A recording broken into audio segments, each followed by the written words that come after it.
Price of gold closing above $4,000. reaching heights it has never seen. The price of gold hit $4,000 a troy ounce. दोस्तों सोने के prices ऊपर जाते देखकर बहुत खुशी होती है। चाहे हमारे पास जो सोना है हम उसको ना बेचें। ऐसे ही सोने के प्राइसेस जब नीचे जाते हैं तो दिल की धड़कनें तेज हो जाती हैं और पिछले कुछ महीनों से गोल्ड ने दोस्तों रोलर कोस्टर राइड पकड़ी हुई है। ब्लॉकबस्टर रिटर्न्स तो दिए ही हैं पर हमारे बीपी बढ़ाने का भी काफी बड़ा कारण बना है। दोस्तों बहुत सारे नैरेटिव्स हैं जो YouTube पे चल रहे हैं बट बहुत कम लोग हैं जो एक्चुअल मार्केट को ट्रैक करके एक्चुअल डेटा ऑडियंस को बताते हैं। यही गैप फिल करने के लिए हमने मैक्रो कैफे स्टार्ट किया जहां हम कोशिश करते हैं मैक्सिमम डेटा ड्रिवन एनालिसिस बिना ज्यादा शोर शराबे के आप तक लेके आ सके ताकि आप इंफॉर्म्ड रहो, अपडेटेड रहो और खुद अपना अच्छा बुरा डिसाइड करो। हमें बहुत कमेंट्स आए एक्चुअल गोल्ड मार्केट में क्या हो रहा है उस पे डेटा के साथ वीडियो बनाओ, तो दोस्तों वही हम आज आपके लिए लेके आए हैं जो रिवील करेगा एक्चुअल में गोल्ड मार्केट में क्या चल रहा है with data points to cover each and every aspect. बस शुरू करने से पहले आपसे गुजारिश है लाइक शेयर और सब्सक्राइब कीजिएगा ताकि आप लोगों के प्यार की वजह से हमको और हौसला मिले रेलेवेंट और डेटा ड्रिवन आप लोगों को इनसाइट्स प्रोवाइड करने का, ताकि आप हमेशा इन्फॉर्म्ड डिसीजन ले सको और इकोनॉमिक्स, कमोडिटीज और डिफरेंट एसेट क्लासेस आपको एलियन सब्जेक्ट्स ना लगे। तो चलिए शुरू करते हैं।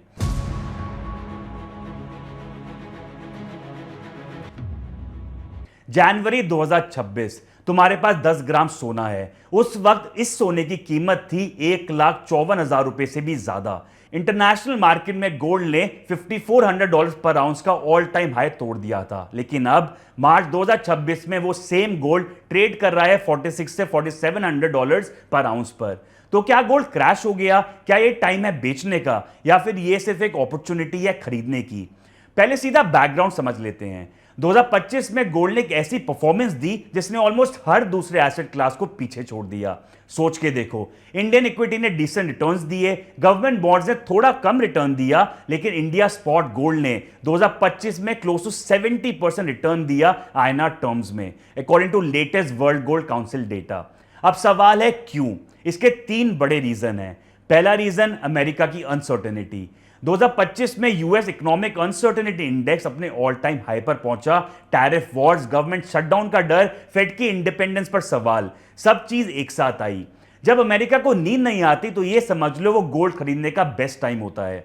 दूसरा रीजन, फेड रेट कट्स हुए।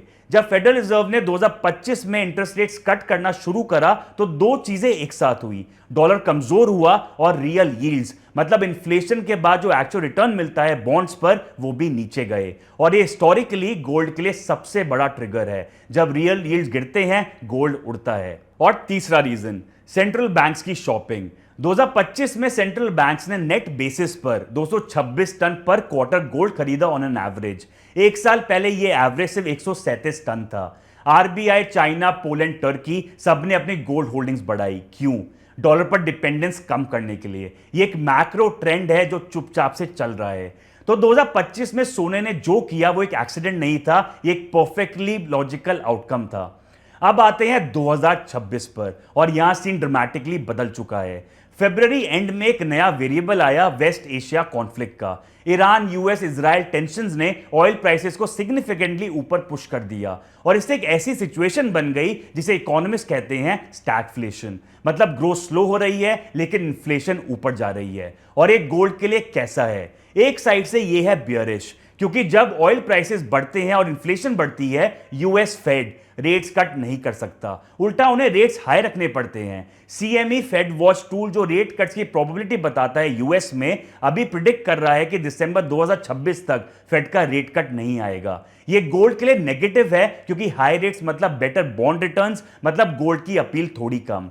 लेकिन दूसरी साइड से ये बुलिश भी है क्योंकि वॉर और जियोपॉलिटिकल अनसर्टेनिटी में लोग सेफ हेवन ढूंढते हैं और हिस्टोरिकली स्टैगफ्लेशन पीरियड्स में गोल्ड ने बहुत अच्छा परफॉर्म किया है। अब एक और इंटरेस्टिंग डेटा पॉइंट, यूएई से इंडिया का 24% गोल्ड इंपोर्ट आता है। वॉर की वजह से यूएई के थ्रू फ्लाइट रूट डिस्टरप्ट हुए। एक वक्त के लिए domestic gold prices international prices के ऑलमोस्ट इक्वल आ गए, यानी प्रीमियम पर आ गए, क्योंकि सप्लाई टाइट होने का डर था। फिर नॉर्मलाइज हुआ, लेकिन ये एक रिस्क है जो अभी भी टेबल पर है। अब बात करते हैं इंडिया की, क्योंकि हमारी इन्वेस्टमेंट इंडिया में है। फरवरी 2026 में एक इंटरेस्टिंग चीज हुई जहां इंटरनेशनल गोल्ड प्राइसेस 5% से बढ़े, लेकिन एमसीएक्स पर डोमेस्टिक गोल्ड प्राइसेस 3.5% से गिरे। क्यों? क्योंकि इंडियन रुपी यूएस डॉलर के अगेंस्ट एप्रिशिएट हुआ उस महीने में और कस्टम टैरिफ वैल्यू में रिवीजन नहीं हुआ। मार्च में फिर अलाइनमेंट आई, दोनों मॉडरेट हुए, बट डोमेस्टिक प्राइसेस थोड़े ज्यादा स्टेबल रहे क्योंकि आईएनआर फिर डिप्रिशिएट हुआ। यह दिखाता है कि इंडिया में गोल्ड की कीमत सिर्फ ग्लोबल फैक्टर्स पर नहीं बल्कि आईएनआर की चाल पर भी हेवीली डिपेंड करती है। वर्ल्ड गोल्ड काउंसिल का डेटा क्लियरली दिखाता है जब भी आईएनआर वीक होता है डोमेस्टिक गोल्ड प्राइसेस और ज्यादा बढ़ते हैं। यह एक इनबिल्ट हेज है इंडियन इन्वेस्टर्स के लिए। तो इंडिया में डिमांड का क्या हाल है? वर्ल्ड गोल्ड काउंसिल की लेटेस्ट इंडिया रिपोर्ट कहती है कंज्यूमर डिमांड अभी सबड्यूड है। क्यों? क्योंकि प्राइसेस रिकॉर्ड हाई पर हैं और प्राइस वॉलेटिलिटी ज्यादा है, तो इसलिए लोग कंफ्यूज्ड हैं, खरीदूं या फिर वेट करूं। मार्च में तो और भी ज्यादा प्रेशर है क्योंकि ये फाइनेंशियल ईयर एंड का महीना है, लोग टैक्स पे कर रहे हैं, लिक्विडिटी टाइट है। कुछ रिटेलर्स ने रिपोर्टेडली इन्वेंट्री लिक्विडेट करी टैक्स ऑब्लिगेशंस मीट करने के लिए। तो नियर टर्म में डिमांड प्रेशर में है, लेकिन स्ट्रक्चरल स्टोरी अभी भी काफी सॉलिड है। एफ्लुएंट कंज्यूमर्स अभी भी खरीद रहे हैं, younger buyers plane gold jewellery में इंटरेस्ट दिखा रहे हैं 22 कैरेट और 18 कैरेट पे, और इसे इन्वेस्टमेंट की तरह ट्रीट कर रहे हैं। और सबसे इंपॉर्टेंट चीज आती है जो है गोल्ड ईटीएफ्स। भाई ये सेक्शन स्पेशली उनके लिए है जो फिजिकल सोना नहीं खरीदना चाहते लेकिन गोल्ड में इन्वेस्ट करना चाहते हैं। इंडिया में गोल्ड ईटीएफ का सीन 2026 में काफी इंटरेस्टिंग है। 2025 में annual gold ETF flows globally 800 tonne थे, एक मैसिव जंप फ्रॉम 2024 के -2.9 टन से। ग्लोबली एक ह्यूज टर्न अराउंड।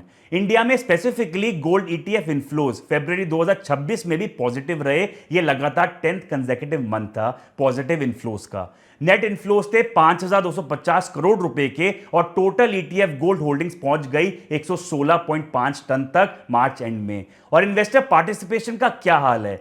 फरवरी में 6.5 लाख नए अकाउंट्स खुले जो कि एक्सपोनेंशियल ग्रोथ है। और एक रेगुलेटरी खबर भी आई, सेबी ने फरवरी में एक नया रूल इंट्रोड्यूस किया जहां actively managed equity mutual funds अपने पोर्टफोलियो का 35% तक गोल्ड और सिल्वर ईटीएफ में इन्वेस्ट कर सकते हैं।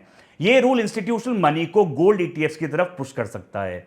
इंडिया में अभी 26 गोल्ड ईटीएफ्स अवेलेबल हैं और कंपटीशन बढ़ रहा है जिससे इन्वेस्टर को लोअर कॉस्ट और बेटर प्रोडक्ट मिलेगा। अब एक मैक्रो एंगल और देखते हैं जो रिटेल इन्वेस्टर्स मोस्टली इग्नोर करते हैं। सेंट्रल बैंक्स के गोल्ड परचेजेस का एक क्लियर पैटर्न है। 2022 के बाद से बाइंग ड्रामेटिकली बढ़ी है, लेकिन 2026 में एक स्लोडाउन दिख रहा है। जनवरी 2026 में सेंट्रल बैंक्स ने नेट बेसिस पर सिर्फ 5 टन गोल्ड खरीदा, जबकि 2025 का मंथली एवरेज था 27 टन का। क्यों आया यह स्लोडाउन? शायद क्योंकि प्राइसेस इतनी तेजी से बढ़े कि कुछ बैंक्स ने रुक के देखा। लेकिन मेरा व्यू है कि सेंट्रल बैंक बाइंग 2026 में भी कंटिन्यू करेगी, बस पेस स्लो होगी। एक इंटरेस्टिंग चार्ट है जो कंट्रीज के gold reserves as a percentage of total foreign exchange reserves बताता है। ये काफी यूनिक है और ये देखो, इटली और उज्बेकिस्तान के पास 75 से 80% रिजर्व्स गोल्ड में है। यूके, स्वीडन भी सिग्निफिकेंट होल्डिंग्स रखते हैं और इंडिया का गोल्ड रफली 10 से 12% of total foreign exchange reserves है और ये बढ़ता जा रहा है। ठीक है, अब आते हैं उस सवाल पर जो तुम्हारे मन में है, मुझे क्या करना चाहिए। लेकिन दोस्तों ये याद रहे, मैं कोई फाइनेंशियल एडवाइजर नहीं हूं, ये एजुकेशनल कंटेंट है, तो अपने फाइनेंशियल एडवाइजर से जरूर सलाह लें। लेकिन डेटा क्या कह रहा है वो मैं आपको बताता हूं।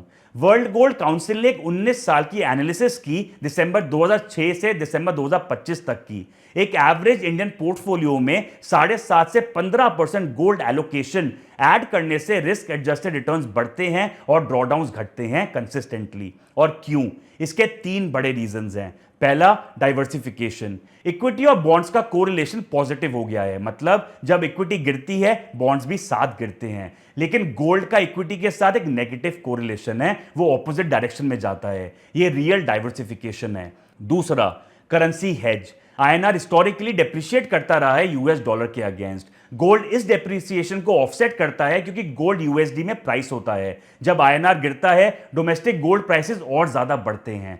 तीसरा, systemic buffer. .com crash, 2008 financial crisis, covid, tariff uncertainty, हर एक मेजर क्राइसिस में गोल्ड ने पॉजिटिव रिटर्न्स दिए हैं जबकि इक्विटीज फ्लॉप हुए हैं। चार्ट क्लियरली ये दिखाता है। तो ये सुनने के बाद आपके मन में सवाल आ रहा होगा कि अब नियर टर्म के लिए क्या?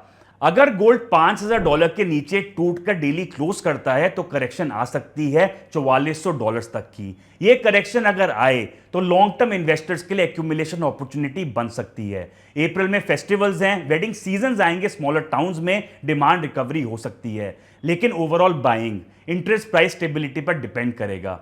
और दोस्तों, अगर ये वीडियो आपको यूजफुल लगी हो तो लाइक करो, शेयर करो, स्पेशली उन लोगों के साथ जो अभी गोल्ड में इन्वेस्ट करने की सोच रहे हैं। और कमेंट्स में जरूर बताओ कि आप गोल्ड खरीदोगे इस करेक्शन में या फिर वेट करोगे।